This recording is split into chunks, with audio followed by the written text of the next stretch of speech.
Bueno, entonces vamos con tu editorial, Néstor, que tiene también el tema ligado a la minga.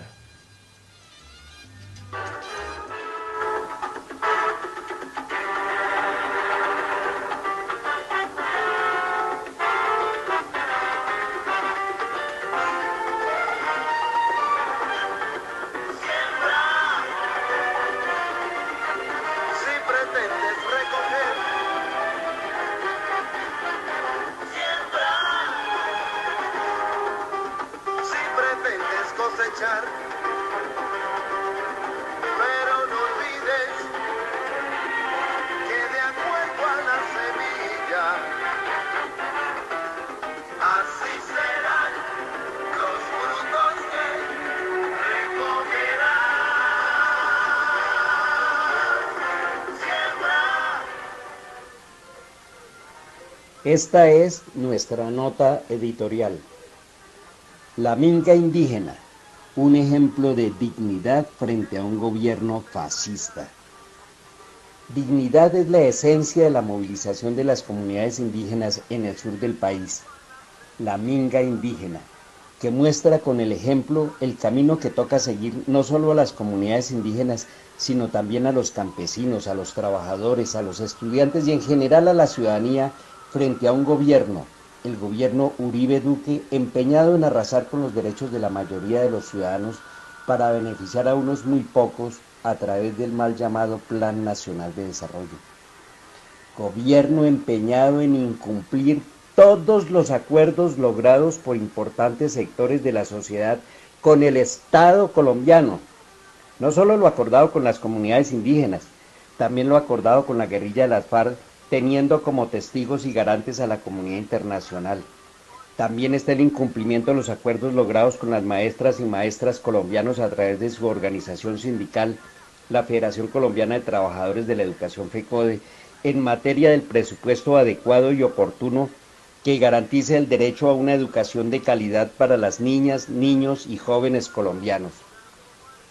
Incumplimientos justificados ante la opinión pública con el falso argumento de que estos acuerdos fueron suscritos en el gobierno de Juan Manuel Santos y no con este gobierno, convencidos de que los ciudadanos colombianos son unos ignorantes e ingenuos que creen a ojos cerrados en sus mentiras, apoyadas por unos irresponsables medios de comunicación que con tal de mantener la pauta publicitaria que contrata el gobierno son capaces de venderle el alma al diablo.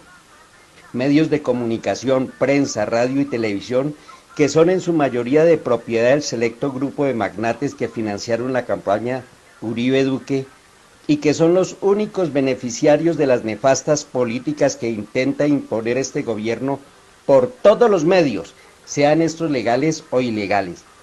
Los acuerdos fueron firmados por el Estado colombiano, no importa el gobierno de turno, y deben ser cumplidos en conformidad con la legislación nacional e internacional. Gobierno que viene incumpliendo sin ningún rubor, vergüenza o escrúpulo todo lo prometido públicamente en la campaña electoral, que iba a reducir el IVA y a bajar los impuestos. Hizo todo lo contrario. Subió el IVA y aumentó los impuestos principalmente a los sectores populares y a la clase media, exonerando del pago de impuestos a las grandes empresas multinacionales y, por supuesto, a los magnates del país que financiaron su campaña electoral.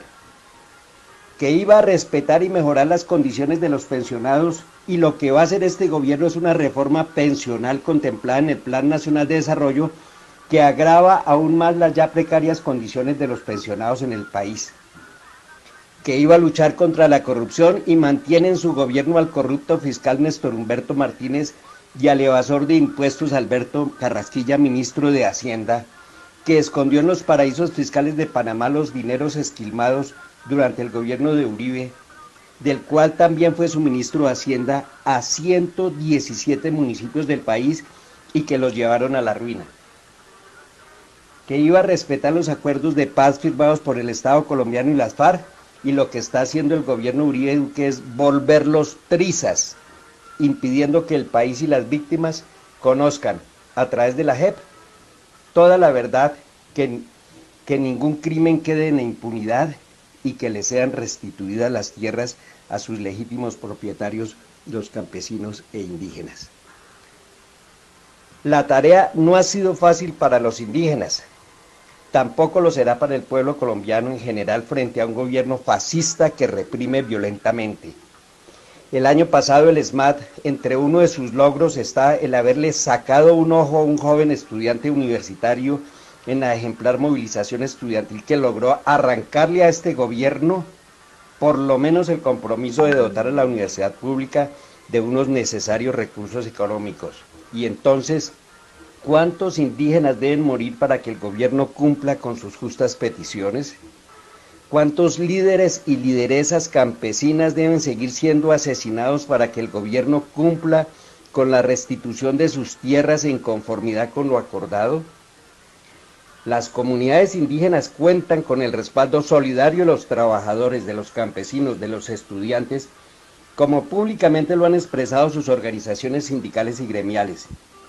Enfrentan una feroz y violenta arremetida del gobierno a través del SMAT y del ejército, a quien le está prohibida la intervención en estos conflictos, de acuerdo con la Constitución Política de Colombia. Ya son varios los indígenas que han perdido la vida luchando por su dignidad y por sus derechos, pero también enfrentan una feroz y violenta guerra a través de los medios de comunicación que de manera irresponsable presentan ante la opinión pública una tendenciosa versión de los hechos que estigmatiza y sataniza la legítima movilización social, y lo que es peor y muy grave, y que aquí denunciamos con vehemencia, de manera perversa e irresponsable están fomentando el odio y la violencia racista. Las comunidades indígenas llevan más de 500 años soportando unas condiciones inhumanas, sin acceso a los más elementales derechos, salud, educación, vivienda, tierra, entre otros. Son más de 500 años en crisis. Entonces, señores periodistas, no vengan a magnificar la crisis que hoy padecen los pobrecitos empresarios a causa de la legítima y justa movilización indígena. Además, están exigiendo el cumplimiento de unos acuerdos, el respeto a sus territorios, el respeto a sus vidas. En lo que va corrido el gobierno de Uribe Duque han sido asesinados 46 indígenas y cerca de un centenar de líderes y lideresas sociales, principalmente campesinos. Por Dios bendito, eso es lo que no enfatiza la gran prensa, por el contrario, esto es lo que invisibiliza, esto que es lo más importante. Desde aquí invitamos a la ciudadanía a solidarizarse con la minga indígena, ejemplo de dignidad, a rechazar la violencia, la agresión, el odio racista que se está fomentando y a participar en el plantón convocado por las centrales sindicales y por las organizaciones sociales y políticas el martes 9 de abril a las 6 p.m. al frente de todas las fiscalías del país, con la consigna de "Todos somos minga", y a participar activamente el próximo 25 de abril en el paro nacional en rechazo del mal llamado Plan Nacional de Desarrollo, que va a arrasar con los principales derechos y garantías de la población en general. Les habló Néstor Raúl Ramírez Moreno, integrante del Comité Ejecutivo de la Central Unitaria de Trabajadores CUT, subdirectiva Bogotá y Cundinamarca.